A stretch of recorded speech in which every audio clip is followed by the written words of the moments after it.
आत्मिक यात्रा कार्यक्रम में आपका स्वागत है। आइए हम पास्टर प्रेमाशीष सतमन द्वारा लिखित आज के भक्ति लेख पर चर्चा करें।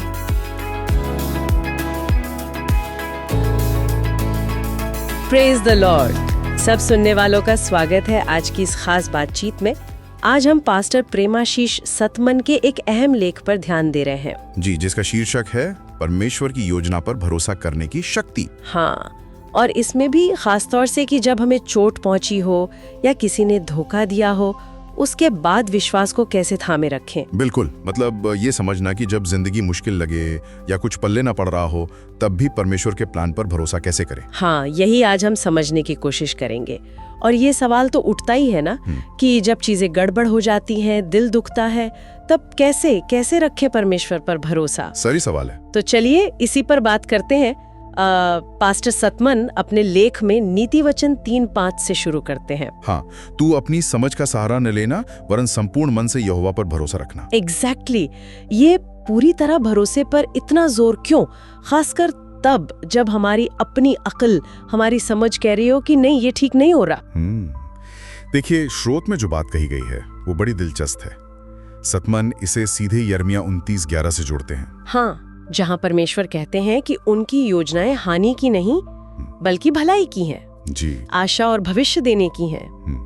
तो सतमन का तर्क ये है कि भले ही हमें अभी मतलब तात्कालिक स्थिति में सब नेगेटिव लग रहा हो, दर्द हो रहा हो, हाँ, परमेश्वर का जो अल्टीमेट उद्देश्य है वो हमारी भलाई के लिए ही है। तो अपनी समझ को एक तरफ रखना, एक तरह से ये मानना है कि हमारी नजर छोटी है, पर परमेश्वर की जो बड़ी पिक्चर है उसमें हमारे लिए अच्छा ही है।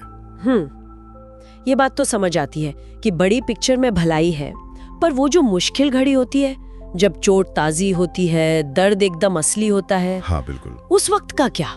यहाँ पर सतमन हमें यशाया 41:10 की ओर ले जाते हैं, है ना? जी हाँ, मत डर, क्योंकि मैं तेरे संग हूँ, मैं तुझे दृढ़ करूंगा और तेरी सहायता करूंगा। तो क्या ये सिर्फ एक दिलासा है या इसमें कुछ और गहरा मतलब है? देखिए, सतमन के नजरिए से ये सिर्फ दिलासा नहीं है, ये एक एक्टिव वादा है।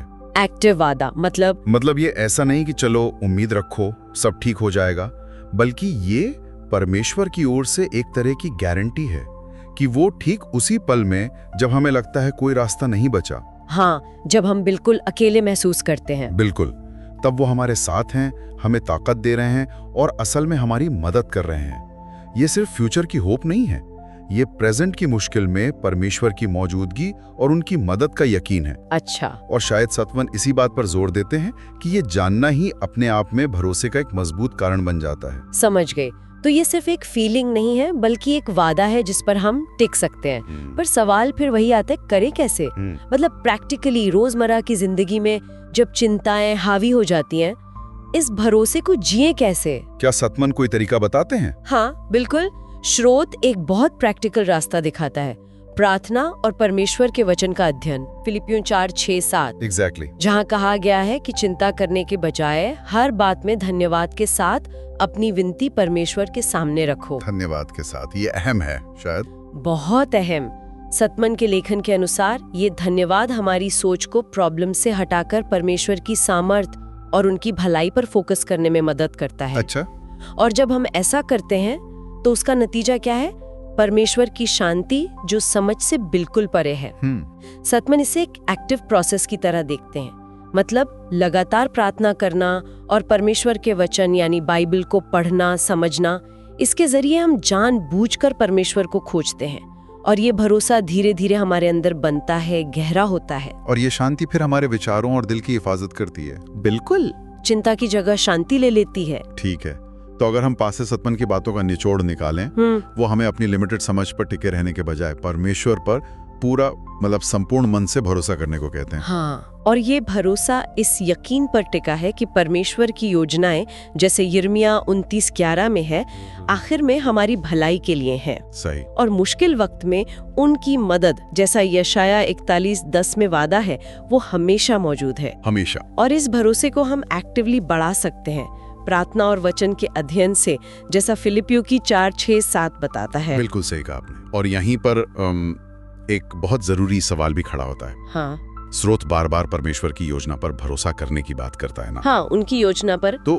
किसी व्यक्ति के लिए ये समझना कितना अहम है कि परमेश्वर की बड़ी योजना पर भरोसा करने का मतलब ये नहीं है कि हम मुश्किल हालात को बस चुपचाप सहते जाएं, मतलब बिना कुछ बदलने की कोशिश किए। हाँ, ये एक बहुत जरूरी नुक्ता है। मतलब भरोसे और एक तरह की निष्क्रियता या हाथ पर हाथ धरे बैठे रहने में क्या फर्क है, खासकर जब शायद परमेश्वर खुद चाहते हों कि हम उस स्थिति में कुछ एक्शन लें या उससे कुछ सीखकर आगे बढ़ें। खैर, पास्टर प्रेमाशीष सतमन के लेखन से मिले इन गहरे विचारों के साथ हम आज की चर्चा यहीं समाप्त करते हैं। जी, उम्मीद है कि ये विश्लेषण आप सबके लिए उपयोगी रहा होगा। Praise the Lord.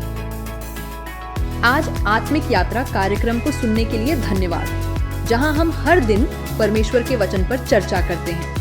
अगर आज का कार्यक्रम आपके लिए आशीषकारी रहा हो तो इसे अपने परिवार और मित्रों के व्हाट्सएप ग्रुप में जरूर साझा करें। कल फिर मिलेंगे। धन्यवाद।